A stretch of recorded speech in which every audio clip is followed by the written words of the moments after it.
Hi అండి, అందరికీ నమస్తే. Welcome back to our channel Bharathi Daggubati. Idli పిండితో చల్ల పునుగులు ఈజీగా ఎలా చేసుకోవాలో చూసేద్దాం రండి. ముందుగా ఇడ్లీ పిండి కొంచెంగా ఉన్నట్లయితే ఒక కప్పు మైదా తీసుకోండి. మైదా నచ్చని వాళ్ళు గోధుమ పిండి తీసుకోండి.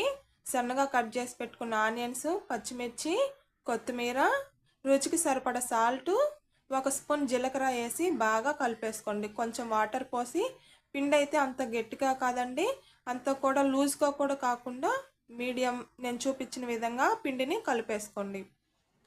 పిండి బాగా కలుపుకున్న తర్వాత స్టవ్ వెలిగించుకొని ఆయిల్ పోసి, ఆయిల్ హీట్ అయినాక పిండిని ఇంకొకసారి కలిపేసుకొని చిన్న చిన్న బోండాలైనా పునుగులైనా మీ ఇష్టం, ఎలాగైనా మీకు ఎలా నచ్చితే అలా వేసేసుకోండి. వేసినమ్మటే తిప్పొద్దండి, గంట పెట్టి ఒక 5 నిమిషాలు ఉడికిన తర్వాత గంట పెట్టి బాగా కలదిప్పుకోండి. చూడండి ఫ్రెండ్స్, ఈ విధంగా బోండాలు అయితే రెడీ అయిపోయాయి. మార్నింగ్ హడావిడి లేకుండా ఈజీగా బ్రేక్ఫాస్ట్ అయితే రెడీ చేయొచ్చండి. నెక్స్ట్ స్టెప్ కూడా అదే విధంగా వేసుకోండి. అంతే అండి, ఈజీ, సింపుల్గా కూడా అయిపోతుంది.